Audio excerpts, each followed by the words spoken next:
Now, we will discuss two applications of Ampere's circuit law. One is solenoid, the other is toroid. These two are nothing but conducting coils wound on an insulated tube. So they produce very strong magnetic fields, and the magnetic field produced by solenoid and toroid can be evaluated using Ampere's circuit law. So they are systems of high symmetry. That's why it becomes possible to apply Ampere's circuit law. And one point you should remember while applying the Ampere's circuit law in the formula, that is V bar dot dl bar integrated over a closed path. This is equal to mu naught I. Here the current is the current enclosed inside the Amperian loop. So that means, suppose this is the Amperian loop you have imagined, and there are currents I1, I2, I3, etc. such that some currents may be coming out of the plane, some currents may be going into the plane. So here I1, I3 are coming out of the plane and I2 is going into the plane. So there may be number of conductors within that Amperian loop. Some may be carrying current out of the plane, some may be carrying current into the plane. So the current used here in the formula is the enclosed current. So that means the total current we have to take. So then that will be, according to convention, the current coming out of the Amperian loop is considered positive, that is going into the plane is considered as negative. So according to that, in this case, the enclosed current will be I1 minus I2 plus I3. So like that we have to consider all the currents inside that Amperian loop. Okay, so keep that in mind, and that is what we are going to apply here to find out the magnetic field using Ampere's circuit law. Now, what is solenoid? Solenoid is a very long conducting coil. So like this, it's a very long conducting coil and is wound in the form of a helix. So if this is wound on a insulating tube, then that we call it as solenoid. A solenoid will have the radius of this solenoid will be smaller when compared with that of length of the coil. So for such a system we can derive magnetic field formula using the Ampere's circuit law. And toroid is nothing but if the two ends of this coil are joined like this to form a ring. So it is something like a ring-like structure. So this is toroid. So if you wind a coil, insulated coil, on a ring-like tube, then that system is called as toroid.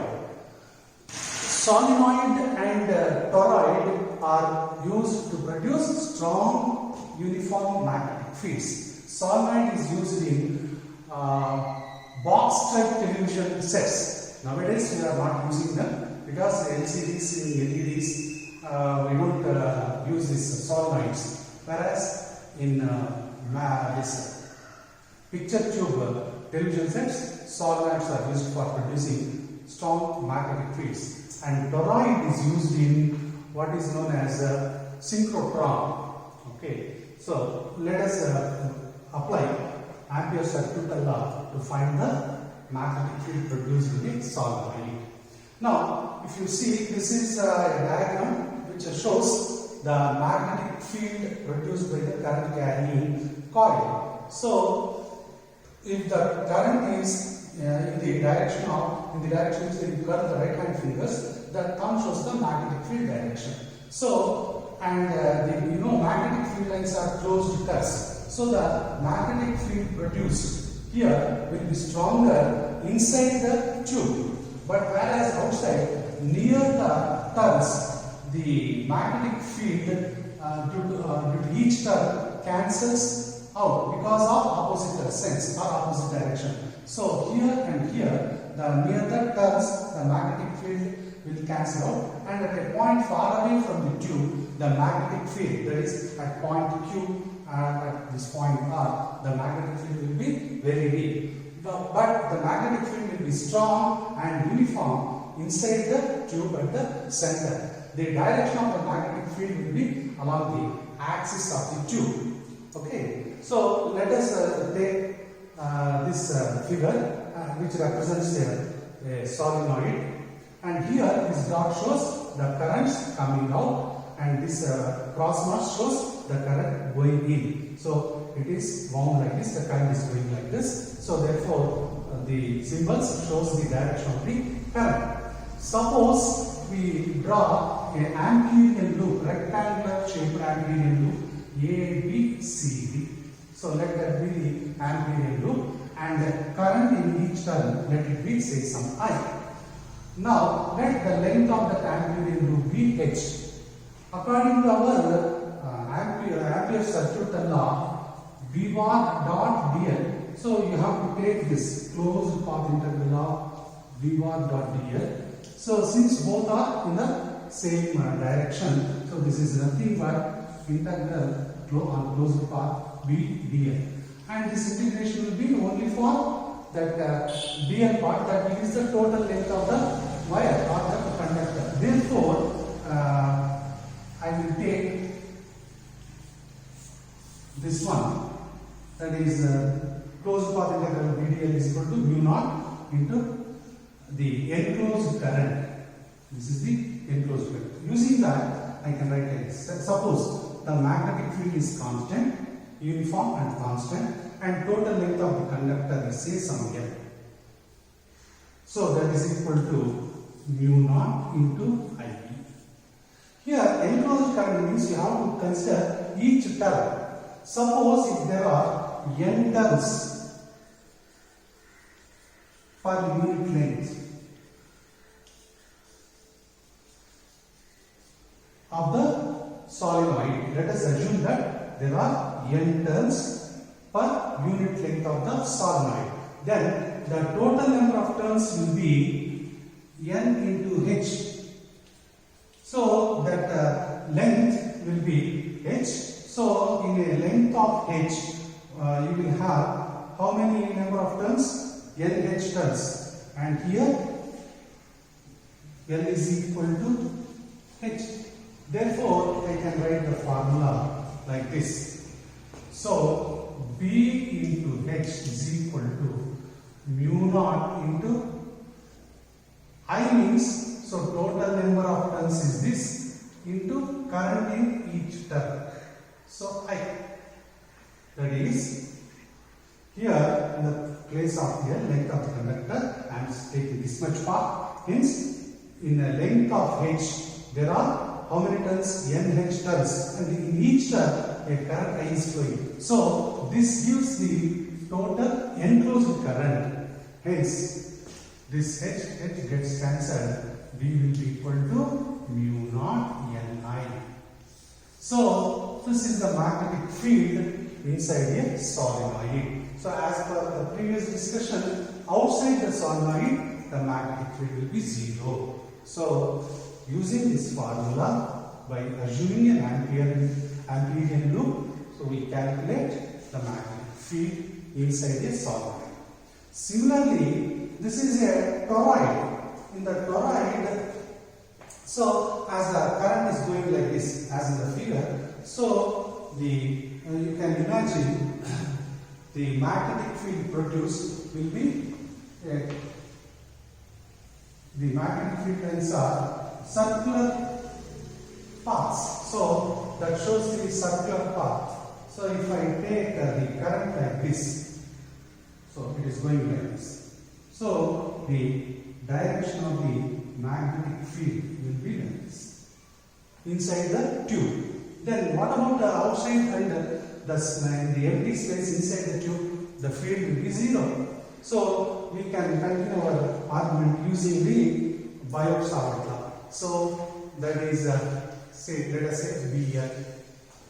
So that is equal to, so let us imagine that the space outside the tube and inside the tube is divided into 3 parts. Say inside, so 1 ampere loop. Say this is loop 1. And inside the tube, let us say the ampere loop is 2. And outside here, you imagine another ampere loop 3. So let us say in loop 1, so the closed path integral of B dl. So assuming that B and dl are in the same direction. So for this path 1, suppose here mu naught into 0, because inside this first amperian path there is no enclosed current. Hence I put 0, so there is 0. Therefore, magnetic field inside the empty space of the tube, that is the toroid, is 0. So, inside the empty space of the toroid, the magnetic field is 0. Then, let us consider in loop 3. So, let us take the same formula, B, dl and path 3.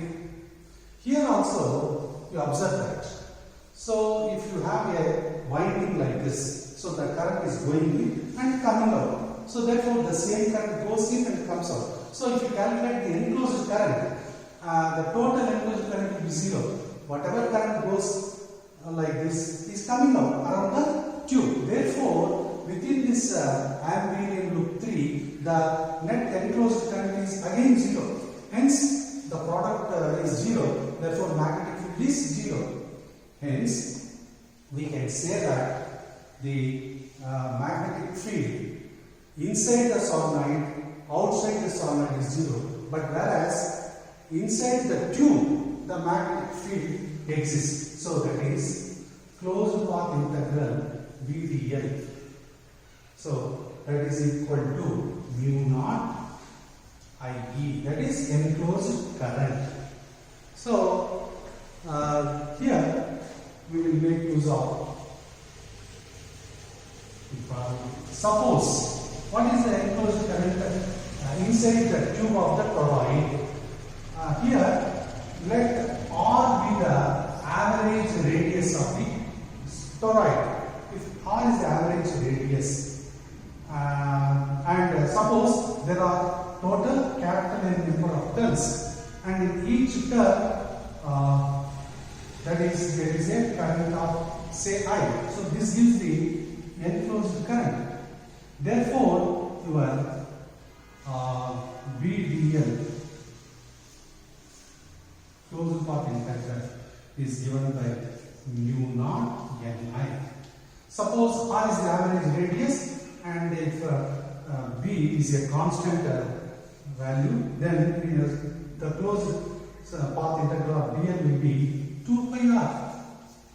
So that is equal to mu naught Ni, where N is the total number of turns, and B is equal to mu naught Ni by 2 pi r. So this is the magnetic field in the case of a toroid. Suppose this can be reduced to this formula, taking that for every unit length, if there are some small number of turns, and per unit length of the tube or of the toroid, if there are n number of turns, total length of the tube of average radius r will be 2 pi r. So that will be the total number of turns wound on the tube. So substituting that, finally B will be equal to mu naught N into 2 pi r into I by 2 pi r. So this 2 pi r gets cancelled. Hence mu naught Ni. So you are getting the same formula again. So in this way we can derive the expressions for magnetic field in the case of a solenoid and in the case of a toroid with the help of Ampere's circuital law. The next we will discuss about the force acting between two parallel current carrying conductors.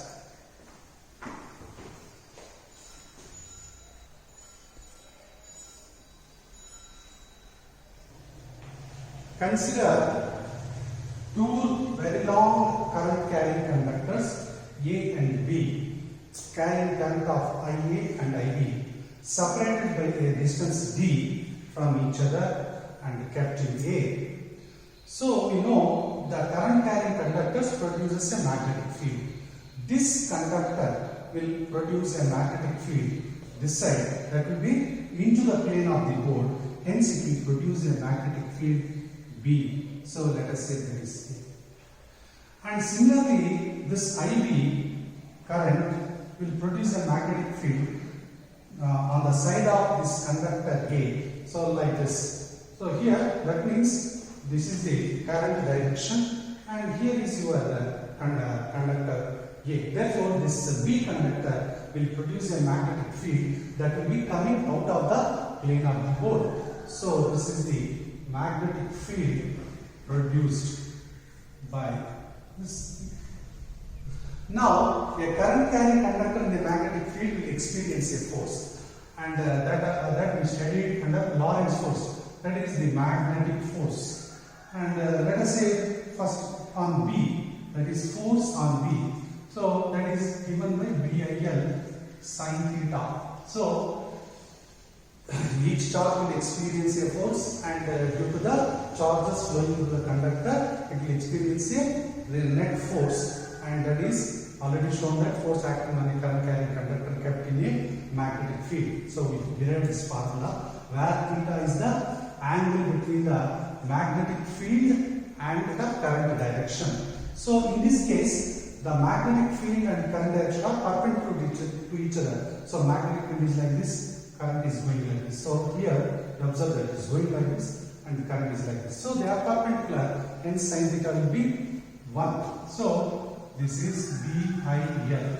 Here, current in this conductor B is IB, and we have taken a length of L of the conductor under consideration.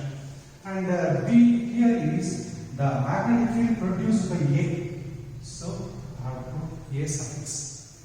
So that is, the formula for the magnetic field produced by a straight current carrying conductor. That is mu naught I, that is B. That is the current carried by the conductor by 2 pi, the separation between the distance of the point from the current carrying conductor, which is equal to D. So into IB into say L. Similarly, the force on conductor A due to the magnetic field produced by B is given by magnetic field produced by conductor B. The current in the conductor A, that is IA. Suppose you have taken the same length L. So let us assume you have selected conductors of same length, or we calculate force per unit length. So like that also you can calculate. So again this is mu naught. The current in B conductor will have to take IB, and 2 pi, the separation between the two conductors. That is the perpendicular distance of the point from the current carrying conductor where you are considering the magnetic field. So that is nothing but D into current in the conductor A into L. See, you have written this formula or this formula only using the formula derived by using Ampere's circuit law. So for a straight current carrying conductor, the magnetic field produced at a distance R is mu naught I by 2 pi R.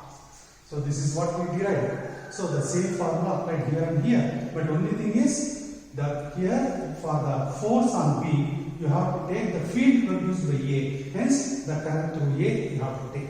And to find the force on A, you have to take the magnetic field produced by B. Therefore, in the formula for the magnetic field, you will have to write the current through the conductor B.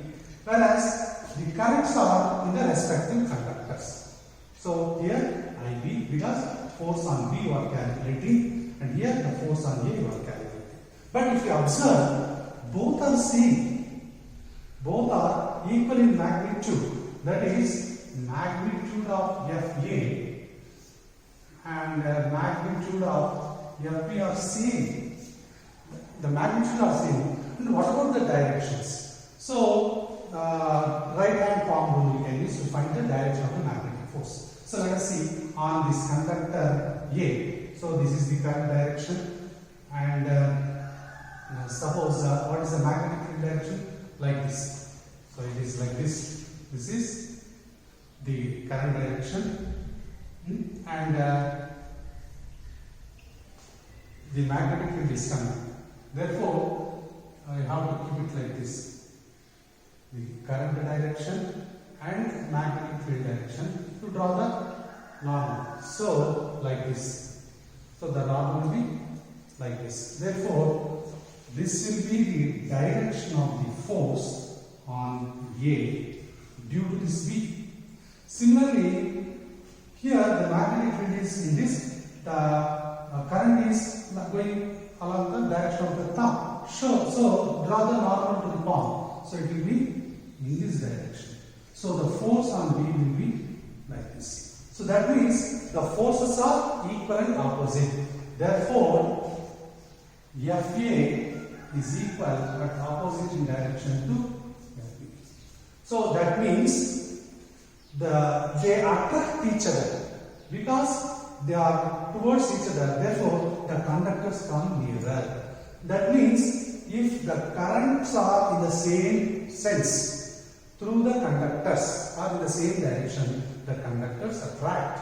If the currents are in opposite direction, they repel. And also, this equation is satisfying Newton's third law. That is, if you consider one force as action, the other force will be a reaction force. Okay. And therefore, force per unit length in general, from this formulas, F by L, FB by L or FA by L is given by mu naught by 2 pi current in A conductor into current in B conductor by R. So, this is the formula for force per unit length acting on two parallel current carrying conductors kept side by side, separated by a distance. Okay, so let us take this exercise. Okay, so that is the formula for the force. You can use this formula to define the unit ampere. Ampere can be defined from this. So that is, if equal currents are passing through the conductors separated by a distance of 1 meter kept in air, then for every unit length of the conductor, they experience a force of 10 to the power of -7 newtons. That is, if the currents are 1 unit and separation between them is 1 meter. So current, let us take it as ampere. This is 1 meter, and for every unit length of the conductor, then what we get is F is equal to mu naught by 2 pi newtons. So that is mu naught by 2 pi newtons is nothing but 2 into 10 power -7 newtons. So we can say if these are equal in magnitude, let us say they are equal in magnitude, and separation between the conductors is 1 meter, and length of the conductors are, that is per unit length. If they experience this much of force, that is this much of force, 2 into 10 power -7 Newton, the current in the conductors is defined as 1 ampere. So in that way, we can make use of this formula to define the unit of current, ampere. Right? So we will discuss in the next class about the torque acting on the current loop kept in the magnet.